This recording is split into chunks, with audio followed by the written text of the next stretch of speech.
9th standard chemistry 6th chapter non മെറ്റൽസിലെ മൂന്നാമത്തെ video ആണിത്. ഇന്ന് നമ്മൾ പഠിക്കാൻ പോകുന്നത് ഓക്സിജൻ എന്ന നോൺ മെറ്റലിനെ കുറിച്ചാണ്. നമ്മൾ കഴിഞ്ഞ ക്ലാസ്സിൽ ഹൈഡ്രജൻ പഠിച്ചു. ഹൈഡ്രജൻ പഠിച്ചതുപോലെ തന്നെ ഓക്സിജനും വളരെ ഈസി ആയിട്ട് നമ്മൾ പഠിക്കാൻ പോവുകയാണ്.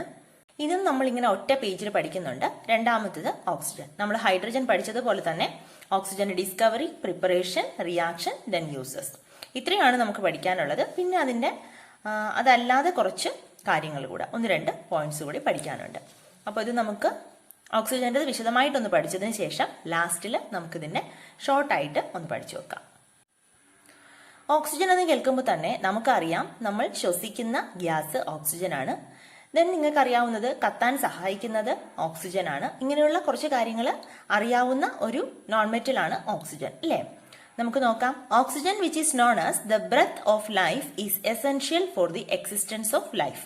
നമ്മുടെ ലൈഫ് നിലനിൽക്കാൻ വേണ്ടിയിട്ട് അത്യാവശ്യമായിട്ടുള്ള ഒരു ഗ്യാസ് ആണ് oxygen. List out some compounds containing oxygen. Oxygen അടങ്ങിയിട്ടുള്ള ചില കോമ്പൗണ്ട്സ് ലിസ്റ്റ് ചെയ്യാൻ ചോദിച്ചിട്ടുണ്ട്. C6H12O6, then CuO, then CaCO3. അതുപോലെ ഓക്സിജൻ അടങ്ങിയിട്ടുള്ള കോമ്പൗണ്ട്സ് നമുക്ക് എഴുതാമല്ലോ. H2SO4, അല്ലെ? സൾഫ്യൂരിക് ആസിഡ്, അതിൽ ഓക്സിജൻ അടങ്ങിയിട്ടുണ്ട്. ദെൻ HNO3, നൈട്രിക് ആസിഡ്, അതാണ്ടോ ഓക്സിജൻ അടങ്ങിയിട്ടുണ്ട്. പിന്നെ വാട്ടർ, നമുക്കറിയാലോ ഹൈഡ്രജനും ഓക്സിജനും ചേർന്നാണ് വാട്ടർ ഫോം ചെയ്തിട്ടുള്ളത്. അപ്പൊ അതിലും ഓക്സിജൻ അടങ്ങിയിട്ടുണ്ട്. ഇനിയും ഉണ്ട് കോമ്പൗണ്ട്സ്, നിങ്ങൾക്ക് അറിയാവുന്നതുകൊണ്ട് അതും കൂടെ ലിസ്റ്റ് ചെയ്ത് വെക്കാം. It is necessary to maintain the amount of atmospheric oxygen at a constant level. അപ്പൊ നമുക്കറിയാം നമ്മുടെ അറ്റ്മോസ്ഫിയറിൽ ഓക്സിജന്റെ അളവ് കോൺസ്റ്റന്റ് ആയിട്ട് നിലനിർത്തേണ്ടത് നമുക്ക് ആവശ്യമാണ്. കാരണം നമ്മൾ നേരത്തെ പറഞ്ഞു ലൈഫ് എക്സിസ്റ്റ് ചെയ്യുന്നതിൽ, നമ്മുടെ ജീവിതം നിലനിർത്തുന്നതിൽ ഒരു പ്രധാന പങ്ക് വഹിക്കുന്ന ഗ്യാസ് ആണ് ഓക്സിജൻ. ഓക്സിജൻ ഇല്ലെങ്കിൽ നമുക്ക് ജീവനില്ല എന്ന് തന്നെ പറയാം. അപ്പോൾ അതിനു വേണ്ടിയിട്ട് prepare the present a short note on the role of plants in maintaining the oxygen level. എങ്ങനെയാണ് ഈ സസ്യങ്ങള്, പ്ലാന്റ്സ് ഓക്സിജന്റെ ലെവല് മെയിൻറ്റെയിൻ ചെയ്യാൻ സഹായിക്കുന്നത്? അപ്പൊ നിങ്ങൾ ബയോളജിയിൽ പഠിച്ചിട്ടുണ്ട് ഫോട്ടോസിന്തസിസ്, അല്ലെ? അതായത് ഫോട്ടോസിന്തസിസ് നടക്കുന്നത് ചെടികളിലാണ്, പ്ലാന്റ്സിലാണ്. അതെങ്ങനെയാണ് ഓക്സിജൻ ഒരു കോൺസ്റ്റന്റ് ലെവലിൽ അറ്റ്മോസ്ഫിയറിൽ നിലനിർത്തുന്നതെന്ന് നമുക്ക് നോക്കാം. നിങ്ങൾക്കറിയാം ഫോട്ടോസിന്തസിസ് എന്ന് പറഞ്ഞാൽ എന്താ? ഈ പ്ലാന്റ്സിന്റെ ലീഫില് സൺലൈറ്റിന്റെ പ്രസൻസിൽ പ്ലാന്റ്സ് ഫുഡ് പ്രിപ്പയർ ചെയ്യും. എങ്ങനെയാണ്? ഈ സോയിൽ നിന്ന്, ഇവിടെ നിന്ന് മണ്ണിൽ നിന്ന് വാട്ടറും എയറിൽ നിന്ന് കാർബൺ ഡൈ ഓക്സൈഡും, വാട്ടറും എയറിൽ നിന്ന് കാർബൺ ഡൈ ഓക്സൈഡും ഈ പ്ലാന്റിലെ ലീഫിൽ വെച്ചിട്ട് എന്തിന്റെ പ്രസൻസില്? സൺലൈറ്റിന്റെ പ്രസൻസില് വാട്ടറിന്റെയും കാർബൺ ഡൈ ഓക്സൈഡിന്റെയും സഹായത്തോടു കൂടി ഈ ലീഫില് ഫുഡ് പ്രിപ്പയർ ചെയ്യും ഈ പ്ലാന്റ്സ്, അല്ലെ? ഗ്ലൂക്കോസ് പ്രിപ്പയർ ചെയ്യും. ഈ പ്രിപ്പയർ ചെയ്യുന്ന സമയത്ത് എന്താണ് അവർ റിലീസ് ചെയ്യുന്നത്? ഓക്സിജൻ റിലീസ് ചെയ്യും. ഓക്സിജൻ ഈ അറ്റ്മോസ്ഫിയറിലേക്ക് റിലീസ് ചെയ്യും. അപ്പൊ അതിന്റെ ഇക്വേഷൻ നമുക്ക് എങ്ങനെ എഴുതാം നോക്കിയേ. ഇക്വേഷൻ അല്ല, നിങ്ങൾക്ക് മനസ്സിലാകാൻ വേണ്ടിയിട്ട്. അതായത് സോയിൽ നിന്ന് നമ്മൾ വാട്ടർ എടുത്തു, വാട്ടറും ദെൻ അറ്റ്മോസ്ഫിയറിൽ നമ്മൾ കാർബൺ ഡൈ ഓക്സൈഡ് എടുത്തു. ഇത് രണ്ടും കൂടെ ചേർന്നിട്ട് എന്ത് പ്രിപ്പയർ ചെയ്യും? ഫുഡ് പ്രിപ്പയർ ചെയ്യും. ഈ ലീഫ് പ്ലാന്റിലെ, ഈ ചെടിയിലെ ഇലകളിൽ വെച്ചിട്ട് ഫുഡ് പ്രിപ്പയർ ചെയ്യും. ഈ ഫുഡ് പ്രിപ്പയർ ചെയ്യുന്ന സമയത്ത് ഓക്സിജൻ അവിടെ ലിബറേറ്റ് ചെയ്യും. ഓക്സിജൻ സ്വതന്ത്രമാകും. ഇങ്ങനെ ഓക്സിജൻ അറ്റ്മോസ്ഫിയറിൽ എത്തുമ്പോൾ ഓക്സിജന്റെ അളവ് കോൺസ്റ്റന്റ് ആയിട്ട് നിലനിൽക്കും. അതിന് ഫോട്ടോസിന്തസിസ്, ഈ പ്രോസസ്സിനെയാണ് നമ്മൾ ഫോട്ടോസിന്തസിസ് എന്ന് പറയുന്നത്. ഫോട്ടോസിന്തസിസ് നിങ്ങളിത് വിശദമായിട്ട് ബയോളജി ക്ലാസ്സുകളിൽ പഠിക്കുന്നതാണ്. ഞാനിത് ഷോർട്ടായിട്ടൊന്ന് പറഞ്ഞതേ ഉള്ളൂ. ഇതിന്റെ ഇക്വേഷനും കാര്യങ്ങളൊക്കെ നിങ്ങൾ അവിടെ പഠിക്കുന്നതാണ്, നമുക്കതിന്റെ ആവശ്യമില്ല. അപ്പൊ എങ്ങനെയാണ് ഓക്സിജന്റെ അളവ് കോൺസ്റ്റന്റ് ആയിട്ട് മെയിൻറ്റെയിൻ ചെയ്യുന്നതെന്ന് ചോദിച്ചാൽ അതാണ് ചെടികൾ കൂടുതൽ നട്ടുപിടിപ്പിക്കണമെന്നൊക്കെ പറയുന്നത്, ഓക്സിജന്റെ അളവ് കൂടുതൽ കിട്ടാൻ വേണ്ടിയിട്ട്. അങ്ങനെയാണ് നമ്മുടെ അറ്റ്മോസ്ഫിയറിൽ ഓക്സിജൻ ഒരു കോൺസ്റ്റന്റ് ലെവലിൽ മെയിൻറ്റെയിൻ ചെയ്ത് നിൽക്കുന്നത്.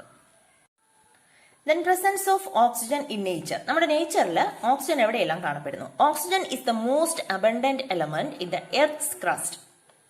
അപ്പൊ നമ്മുടെ ഭൂവൽക്കത്തില്, എർത്ത്സ് ക്രസ്റ്റില് ഏറ്റവും കൂടുതൽ കാണപ്പെടുന്ന എലമെന്റ് ആണ് ഓക്സിജൻ. അപ്പൊ നമ്മൾ ഫസ്റ്റ് വീഡിയോയിൽ പഠിച്ചു നമ്മുടെ അറ്റ്മോസ്ഫിയറിൽ ഏറ്റവും കൂടുതലുള്ള ഗ്യാസ് നൈട്രജൻ ആണ്, അല്ലെ? അത് കഴിഞ്ഞിട്ടേ ഓക്സിജൻ വരുന്നുള്ളൂ. പക്ഷെ ഇവിടെ ഓക്സിജൻ എന്ന് പറയുന്നത് എർത്ത്സ് ക്രസ്റ്റില്, ഭൂവൽക്കത്തില് ഏറ്റവും കൂടുതൽ കാണപ്പെടുന്ന എലമെന്റ് എന്ന് പറയുന്നത് ഓക്സിജൻ ആണ്. There are so many oxygen compounds in rocks and soils. റോക്സിലും സോയിലും ഒക്കെ ഓക്സിജൻ അടങ്ങിയിട്ടുള്ള ധാരാളം കോമ്പൗണ്ട്സ് ഉണ്ട്. Oxygen is seen in free or combined state in atmospheric air, water, minerals, living organisms etcetera. അപ്പൊ നമുക്കറിയാം അറ്റ്മോസ്ഫറിക് എയറിൽ, വാട്ടറിൽ, മിനറൽസിൽ, ലിവിംഗ് ഓർഗാനിസത്തിൽ ഇതിലെല്ലാം ഓക്സിജൻ അടങ്ങിയിട്ടുള്ള കോമ്പൗണ്ട്സ് അതിപ്പോ ഫ്രീ സ്റ്റേറ്റിലാവാം, കമ്പൈൻഡ് സ്റ്റേറ്റിലാവാം, അങ്ങനെ കാണപ്പെടുന്നുണ്ട്. എക്സാമ്പിൾ വാട്ടറിലാണെങ്കിലും H2O അല്ലെ, അങ്ങനെയല്ലേ ഓക്സിജൻ കാണപ്പെടുന്നത്. നമ്മുടെ അറ്റ്മോസ്ഫിയറിൽ ഓക്സിജൻ ഫ്രീ സ്റ്റേറ്റിൽ കാണപ്പെടുന്നുണ്ട്, എന്നാൽ ചിലതിൽ കമ്പൈൻഡ് സ്റ്റേറ്റിൽ കാണപ്പെടുന്നുണ്ട്. ഹൈഡ്രജനും ഓക്സിജനും ചേർന്നല്ലേ വാട്ടർ ഫോം ചെയ്തിരിക്കുന്നത്, അപ്പൊ അതൊരു കമ്പൈൻഡ് സ്റ്റേറ്റ് ആണ്. അതാണ് ഇവിടെ ഉദ്ദേശിച്ചിരിക്കുന്നത്. Then analyze table 6.2 to understand the presence of oxygen on the earth. കണ്ടോ, ഇവിടെ എർത്ത് ക്രസ്റ്റിൽ 45 to 50% ഓക്സിജൻ അടങ്ങിയിട്ടുണ്ട്. വാട്ടറിൽ 88 to 90%, മിനറൽസിൽ 45 to 50%, അറ്റ്മോസ്ഫിയറിക് എയറിൽ 21%. ഫ്രീ സ്റ്റേറ്റിൽ കാണപ്പെടുന്നതാണത്. പ്ലാന്റ്സ് 60 to 70%, അനിമൽസിൽ 60 to 70%. അപ്പൊ ഇങ്ങനെ ഉള്ള പെർസെൻറ്റേജ് കണക്കിലാണ് ഓരോ സ്ഥലത്തും, അതായത് എർത്ത് ക്രസ്റ്റ്, വാട്ടർ, മിനറൽസ് അങ്ങനെയുള്ളതിൽ ഓക്സിജൻ അടങ്ങിയിരിക്കുന്നത്. Then discovery of oxygen. Oxygen കണ്ടുപിടിച്ചത് ആരാണ്? In 1774 Joseph Priestley discovered oxygen. Oxygen കണ്ടുപിടിച്ചത് ജോസഫ് പ്രീസ്റ്റ്ലി എന്ന സയന്റിസ്റ്റ് ആണ് ഇൻ 1774. ദെൻ ഓക്സിജൻ കണ്ടുപിടിച്ചത് ജോസഫ് പ്രീസ്റ്റ്ലി ആണെങ്കിലും ഓക്സിജൻ എന്ന നെയിം കൊടുത്തത് ലാവോസിയർ എന്ന സയന്റിസ്റ്റ് ആണ്. The name oxygens is derived from the word oxygens, which means acid producer. Acid ഉണ്ടാക്കുന്നത് എന്നർത്ഥം വരുന്ന ഓക്സിജൻസ് എന്ന പദത്തിൽ നിന്നാണ് ഓക്സിജൻ എന്ന വാക്കുണ്ടായത്. ഇത് ആസിഡ് ഉണ്ടാക്കുന്നത്. നമ്മൾ ഹൈഡ്രജന്റെ ഇതിൽ പഠിച്ചത് എന്തായിരുന്നു? വാട്ടർ പ്രൊഡ്യൂസ്ഡ് അല്ലെ. വാട്ടർ ഉണ്ടാക്കുന്നത് എന്നർത്ഥം വരുന്ന ഹൈഡ്രജൻസ് എന്ന വാക്കിൽ നിന്നാണ് ഹൈഡ്രജൻ എന്ന പദം ഉണ്ടായത്. ഓർക്കുന്നുണ്ടോ? Then next preparation. ഓക്സിജൻ എങ്ങനെ പ്രിപ്പയർ ചെയ്യുന്നു എന്ന് നമുക്ക് നോക്കാം. അതിനെന്തൊക്കെയാണ് വേണ്ടത്? ഒരു ബോയിലിംഗ് ട്യൂബ് വേണം. ഇവിടെ പറഞ്ഞിട്ടുണ്ട് മോയ്സ്ചർ ഫ്രീ ബോയിലിംഗ് ട്യൂബ്, അതായത് ഡ്രൈ ആയിട്ടുള്ള ഒരു boiling tube. Then crystals of potassium permanganate. Potassium പെർമാംഗനേറ്റിന്റെ കുറച്ച് ക്രിസ്റ്റൽസ്, KMnO4, പൊട്ടാസ്യം പെർമാംഗനേറ്റിന്റെ കുറച്ച് ക്രിസ്റ്റൽസ്. ദെൻ എന്താ വേണ്ടത് നമുക്ക്? സ്പിരിറ്റ് ലാമ്പ് അല്ലെ, ഒരു ലാമ്പ് കൂടെ വേണം. ഇപ്പൊ എങ്ങനെയാണ് ഓക്സിജൻ ഉണ്ടാകുന്നത് നോക്കാം. നോക്കിയേ, ഒരു ബോയിലിംഗ് ട്യൂബിനകത്തേക്ക് പൊട്ടാസ്യം പെർമാംഗനേറ്റിന്റെ ക്രിസ്റ്റൽസ് കുറച്ച് എടുത്തല്ലോ. ദെൻ അതിനെ ഹീറ്റ് ചെയ്യാം. ഹീറ്റ് ചെയ്യുന്ന സമയത്ത് ഇവിടെ ഒരു ഗ്യാസ് ഉണ്ടാകും. എന്നിട്ട് നമ്മൾ കഴിഞ്ഞ എക്സ്പെരിമെന്റിൽ ചെയ്തതുപോലെ തന്നെയാണ് ഒരു ബേണിംഗ് മാച്ച് സ്റ്റിക്ക്, ഒരു തീപ്പെട്ടിക്കൊള്ളി അതിന്റെ ഒരു വായ് ഭാഗത്ത് കൊണ്ടുവരിക, കത്തുന്ന ഒരു തീപ്പെട്ടിക്കൊള്ളി. അപ്പോൾ ഇവിടെ ഉണ്ടാകുന്ന ഗ്യാസ് എന്താണെന്ന് നമുക്ക് നോക്കാം. ഈ റിയാക്ഷൻ നടക്കുന്ന സമയത്ത് ഈ തീപ്പെട്ടിക്കൊള്ളി എന്ത് ചെയ്യുന്നറിയോ? Burns flares up. അത് നല്ല ആളിക്കത്താൻ തുടങ്ങും. എന്തുകൊണ്ടാ? ഇവിടെ ഉണ്ടായ ഗ്യാസ് എന്ന് പറയുന്നത് ഓക്സിജൻ ആണ്. നമുക്കറിയാം ഓക്സിജൻ ഗ്യാസ് എന്ന് പറയുന്നത് കത്താൻ സഹായിക്കുന്ന വാതകമാണ്. നോക്കി, ഇവിടെ ഒബ്സർവേഷൻ എഴുതാൻ ചോദിച്ചിട്ടുണ്ട്. ഗ്ലോയിങ് മാച്ച് സ്റ്റിക്ക് കാണിക്കുമ്പോൾ എന്താ സംഭവിക്കുന്നത്? Glowing match stick flares up, അതൊന്ന് ആളിക്കത്താൻ തുടങ്ങും. അപ്പോൾ ഏത് ഗ്യാസിന്റെ പ്രസൻസ് ആണ് ഇവിടെ ഉള്ളത്? Presence of which gas is indicated by the flaring up of the glowing match stick. ഏത് ഗ്യാസിന്റെ പ്രസൻസ് ആണ്? Oxygen. Complete the equation of this chemical reaction. അപ്പൊ നമ്മൾ ഇപ്പൊ കണ്ട എക്സ്പെരിമെന്റിന്റെ റിയാക്ഷൻ എഴുതാൻ പോവാണ്, കെമിക്കൽ ഇക്വേഷൻ എഴുതാൻ പോവാണ്. പൊട്ടാസ്യം പെർമാംഗനേറ്റ് ആണ് നമ്മൾ ബോയിലിംഗ് ട്യൂബിൽ എടുത്തത് അല്ലെ. Potassium permanganate KMnO4 plus heat. എന്നിട്ട് നമ്മൾ എന്ത് ചെയ്തു? ആ ബോയിലിംഗ് ട്യൂബിനെ ഹീറ്റ് ചെയ്തു. ഹീറ്റ് ചെയ്യുമ്പോൾ നമുക്ക് കിട്ടുന്നത് potassium manganate K2MnO4 plus manganese dioxide MnO2 plus oxygen. അപ്പൊ ഇത്രയും പ്രോഡക്ട്സ് നമുക്ക് കിട്ടി. അതിന്റെ കൂടെ നമുക്ക് കിട്ടിയ ഗ്യാസ് ഏതാണ്? Oxygen. In this reaction which compound has decomposed to form oxygen? ഏത് കോമ്പൗണ്ട് ആണ് ഡീകമ്പോസ് ചെയ്ത് ഓക്സിജൻ ഫോം ചെയ്തത്? പൊട്ടാസ്യം പെർമാംഗനേറ്റ് അല്ലെ. നമ്മൾ ഒരു റിയാക്ടന്റ് ആണ് എടുത്തത്, പൊട്ടാസ്യം പെർമാംഗനേറ്റ്. അത് ഡീകമ്പോസ് ചെയ്താണ് ഇത്രയും പ്രോഡക്ട്സ് കിട്ടിയത്. അതിൽ നിന്ന് നമുക്ക് ഓക്സിജനും ലിബറേറ്റ് ചെയ്തു. What are the products of this decomposition? ഈ കോമ്പൗണ്ട് ഡീകമ്പോസ് ചെയ്തതിന്റെ ഫലമായിട്ട് നമുക്ക് കിട്ടിയ പ്രോഡക്ട്സ് ഏതൊക്കെയാണ്? പൊട്ടാസ്യം മാംഗനേറ്റും മാംഗനീസ് ഡയോക്സൈഡും ഓക്സിജനും. അപ്പോൾ ഇങ്ങനെ ഒരു കോമ്പൗണ്ട് വിഘടിച്ച്, ഒരു കോമ്പൗണ്ട് ഡീകമ്പോസ് ചെയ്ത് ഇങ്ങനെ ചെറിയ ചെറിയ കോമ്പൗണ്ട്സ് ഉണ്ടാകുന്ന പ്രോസസ്സിന് പറയുന്ന പേരാണ് ഡീകമ്പോസിഷൻ റിയാക്ഷൻ. ഡീകമ്പോസിഷൻ നോക്കാം. Decomposition is the process of forming 2 or more products due to the decomposition of a compound. ഒരു കോമ്പൗണ്ട് ഡീകമ്പോസിഷൻ നടക്കുക എന്ന് പറഞ്ഞാൽ വിഘടിക്കുക, അത് വിഭജിച്ചു പോവുക, വിഘടിക്കുക. വിഘടിച്ച് ഒന്നോ രണ്ടോ ചെറിയ പ്രോഡക്ട്സ് ഉണ്ടാകുന്ന റിയാക്ഷന് പറയുന്ന പേരാണ്, ആ പ്രോസസ്സിന് പറയുന്ന പേരാണ് ഡീകമ്പോസിഷൻ. അപ്പൊ അതിന് കുറച്ച് എക്സാമ്പിൾസ് നോക്കാം.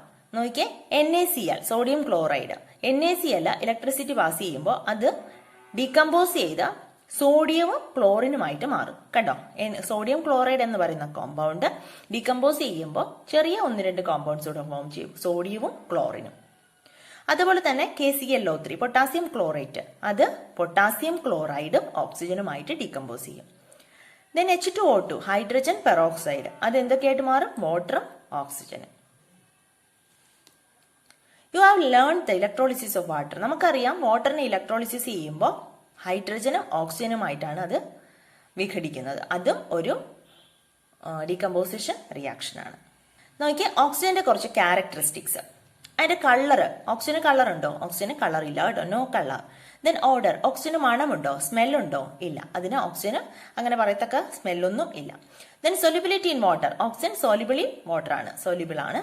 ദെൻ നേച്ചർ ഓഫ് കമ്പസ്റ്റൻ, അത് ഹെൽപ്സ് ബേണിംഗ് ആണ്, കത്താൻ സഹായിക്കുന്ന വാതകമാണ് ഓക്സിജൻ, അല്ലെ? കത്തുന്ന വാതകം ഏതാണ്? ഹൈഡ്രജൻ. ഹൈഡ്രജൻ എന്ന് പറയുന്നത് കത്തുന്നത് കൊണ്ടാണ് നമ്മൾ ആസ് യൂഷ്വൽ നമ്മുടെ ഡെയിലി യൂസിന് ഫ്യൂവലായിട്ട് അത് ഉപയോഗിക്കാത്തതെന്ന് നമ്മൾ കഴിഞ്ഞ ക്ലാസ്സിൽ പഠിച്ചു. അത് സ്ഫോടനത്തോടെ കത്തുന്ന ഒരു ഗ്യാസ് ആണ് ഹൈഡ്രജൻ. ഓക്സിജൻ എന്ന് പറയുന്നത് കത്താൻ സഹായിക്കുന്ന വാതകമാണ്. നേച്ചർ ഓഫ് കമ്പസ്റ്റൻ പറഞ്ഞു. കമ്പസ്റ്റൻ എന്നും കമ്പഷൻ എന്നും പറയാം കേട്ടോ ഈ വാക്ക്. The burning of a substance in oxygen is called combustion. അപ്പോൾ കമ്പസ്റ്റൻ എന്ന് പറഞ്ഞാൽ, അല്ലെങ്കിൽ കമ്പഷൻ എന്ന് പറഞ്ഞാൽ, the burning of a substance in oxygen, ഓക്സിജനിൽ ഒരു സബ്സ്റ്റൻസ് കത്തുന്ന പ്രവർത്തനത്തെയാണ് നമ്മൾ കമ്പസ്റ്റൻ എന്ന് പറയുന്നത്. അതായത് നോക്കിയേ, സൾഫർ ഓക്സിജനിൽ കത്തി സൾഫർ ഡൈ ഓക്സൈഡ് ഉണ്ടാകുന്നു. ഇതൊരു രൂക്ഷ ഗന്ധമുള്ള ഒരു ഗ്യാസ് ആണ് കേട്ടോ, വിഷവാതകമാണ്. സൾഫർ ഓക്സിജനിൽ കത്തി സൾഫർ ഡൈ ഓക്സൈഡ് ഉണ്ടാകുന്നു. ഇത് കമ്പസ്റ്റൻ പ്രോസസ്സിന് എക്സാമ്പിൾ ആണ്.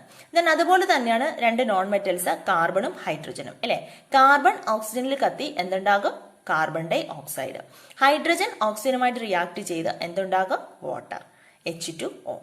ഇത് നമുക്ക് അറിയാവുന്ന റിയാക്ഷൻ ആണ്. ഇത് കുറച്ച് റിയാക്ഷൻസ് ആണ് കേട്ടോ, ഹെഡിങ് ആയിട്ട് കൊടുത്തിട്ടില്ല റിയാക്ഷൻസ് എന്ന്, എന്നാൽ ഓക്സിജന്റെ റിയാക്ഷൻസിൽ പെടുന്നതാണ് ഇത്. ദെൻ നോക്കിയേ, some metals like aluminium and iron losing lustre in the course of time. അപ്പൊ കുറെ കാലം നമ്മൾ ഉപയോഗിക്കുമ്പോൾ അലുമിനിയം, അയൺ പോലുള്ള മെറ്റൽസ് അതിന്റെ തിളക്കം നഷ്ടപ്പെടുന്നുണ്ട്.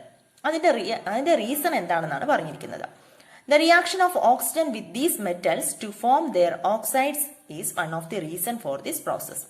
അപ്പൊ ഇതിന്റെ റീസൺ എന്ന് പറഞ്ഞാൽ അലുമിനിയവും അയണും കുറെ കാലം ആ മെറ്റൽ കുറെ കാലം ഇരിക്കും. അലുമിനിയം ഒക്കെ നമ്മുടെ അലുമിനിയം പാത്രങ്ങളില്ലേ, നമ്മുടെ അടുക്കളയിലൊക്കെ ഉപയോഗിക്കുന്ന അലുമിനിയം പാത്രങ്ങൾ, അത് വാങ്ങുന്നത് പോലെ തന്നെയാണോ കുറെ കാലം കഴിയുമ്പോൾ ഇരിക്കുന്ന? അതിന്റെ തിളക്കമൊക്കെ നഷ്ടപ്പെടും, അല്ലെ? അതിന്റെ ലസ്റ്ററൊക്കെ നഷ്ടപ്പെട്ട് കുറച്ച് കഴിയുമ്പോൾ ഒരു മങ്ങിയ നിറത്തിലാവും. അതിന് കാരണം എന്ന് പറഞ്ഞാൽ അത് ഓക്സിജനുമായിട്ട് റിയാക്ട് ചെയ്ത്, അതായത് അലുമിനിയവും അയണും ഓക്സിജനുമായിട്ട് റിയാക്ട് ചെയ്യുമ്പോൾ അതിന്റെ ഓക്സൈഡ്സ് ഫോം ചെയ്യും. അതായത് അലുമിനിയം ഓക്സിജനുമായിട്ട് റിയാക്ട് ചെയ്ത് അലുമിനിയം ഓക്സൈഡ് ഉണ്ടാകും, അയൺ ഓക്സിജനുമായിട്ട് റിയാക്ട് ചെയ്ത് ഫെറസ് ഓക്സൈഡ് ഉണ്ടാകും. അപ്പൊ അങ്ങനെ ഓക്സൈഡ് ഉണ്ടാകുന്നത് കൊണ്ട്, അതിന്റെ ഓക്സൈഡ്സ് ഫോം ചെയ്യുന്നത് കൊണ്ടാണ് ഇതിന്റെ ലസ്റ്റർ മങ്ങുന്നത്. അതും ഓക്സിജന്റെ ഒരു റിയാക്ഷനിൽ വരുന്നതാണ്. Then uses. ഇനി നമ്മൾ പഠിക്കാൻ പോകുന്ന യൂസസ്, അതും കൂടെ പഠിക്കാനുള്ള യൂസസ്. ഓക്സിജന്റെ യൂസസ് ഫോർ കമ്പസ്റ്റൻ നമ്മൾ കണ്ടു. അതായത് ഒരു സബ്സ്റ്റൻസ് ഓക്സിജനിൽ കത്തുന്ന പ്രവർത്തനമാണ് കമ്പസ്റ്റൻ എന്ന് നമ്മൾ പറഞ്ഞത്. അപ്പൊ അതിന്റെ മലയാളം ജ്വലനം എന്നാണ്. അപ്പൊ കത്താൻ സഹായിക്കുന്ന വാതകം oxygen, for combustion. Then as oxidising agent in rocket fuels. Rocket ഫ്യൂവൽസിൽ ഓക്സിഡൈസിങ് ഏജന്റ് ആയിട്ട് ഓക്സിജൻ ഉപയോഗിക്കുന്നുണ്ട്. അതായത് റോക്കറ്റ് ഫ്യൂവൽസിൽ ഓക്സിജൻ ഉപയോഗിക്കുമ്പോൾ ആ ഫ്യൂവൽസ് കത്തിയാണല്ലോ, ബേൺ ചെയ്തിട്ടാണ് പെട്ടെന്ന് അതിന്റെ റിയാക്ഷൻ ഉണ്ടാകുന്നത്. അപ്പൊ ആ ബേൺ ചെയ്യുന്നതിന്റെ നിരക്ക് ഫാസ്റ്റ് ആക്കാൻ വേണ്ടിയിട്ടാണ് നമ്മൾ ഓക്സിജൻ ഉപയോഗിക്കുന്നത്. Then for artificial respiration. നമുക്കറിയാം, കൃത്രിമമായിട്ട് ശ്വാസം കൊടുക്കുന്നതിന് വേണ്ടിയിട്ട് നമ്മൾ ഓക്സിജൻ ഉപയോഗിക്കുന്നുണ്ട്. നമ്മൾ ഹോസ്പിറ്റലുകളിൽ കോമാ സ്റ്റേജിലും പിന്നെ സ്വന്തമായിട്ട് ശ്വാസം എടുക്കാൻ പറ്റാതെ വരുമ്പോഴും ഒക്കെ നമ്മൾ ഓക്സിജൻ സിലിണ്ടറിൽ ഫില്ല് ചെയ്തിട്ട് കൊടുക്കുന്നത്, ഓക്സിജൻ സിലിണ്ടർ അതൊക്കെ കണ്ടിട്ടില്ലേ? അത് തന്നെയാണ് ആർട്ടിഫിഷ്യൽ റെസ്പിറേഷൻ എന്ന് പറയുന്നത്. അപ്പൊ അതിന് വേണ്ടിയിട്ട് നമ്മൾ ഓക്സിജൻ ഉപയോഗിക്കുന്നുണ്ട്. Then for the production of steel, ഒരു എക്സ്ട്രാ ആയിട്ടുള്ള ഒരു യൂസസ് ആണ്. സ്റ്റീൽ ഉണ്ടാക്കാൻ വേണ്ടിയിട്ട് നമ്മൾ ഓക്സിജൻ ഉപയോഗിക്കുന്നുണ്ട്. അതായത് നമ്മുടെ ലോകത്തില് ഉണ്ടാക്കിയിരിക്കുന്ന പകുതി സ്റ്റീലും ബേസിക് ഓക്സിജൻ പ്രോസസ് BOP ആ പ്രോസസ്സിലൂടെയാണ് നിർമ്മിച്ചിരിക്കുന്നത്. അതായത് ഓക്സിജൻ ഉള്ള പ്രോസസ്സാണ്, ബേസിക് ഓക്സിജൻ പ്രോസസ് എന്നാണ് ആ പ്രോസസ്സിന്റെ പേര്. അപ്പൊ ഇത്രയുമാണ് നമുക്ക് ഓക്സിജനെ പറ്റി പഠിക്കാനുള്ളത്. അപ്പൊ നമുക്കതിനെ ഇനി ഷോർട്ടായിട്ടൊന്ന് പഠിക്കാം. നോക്കിയേ, നമ്മൾ പഠിക്കുന്ന രണ്ടാമത്തെ കോമ്പൗണ്ട് ആണ് ഓക്സിജൻ. ഓക്സിജൻ ആദ്യം നമ്മൾ 2-3 പോയിന്റ്സ് പറഞ്ഞത് എന്തായിരുന്നു? Oxygen is essential for existence of life. നമ്മുടെ ലൈഫ് എക്സിസ്റ്റൻസ് ചെയ്യുന്നതിനായി നിലനിൽക്കുന്നതിന് ഓക്സിജൻ പ്രധാനപ്പെട്ട ഒരു ഗ്യാസ് ആണ്.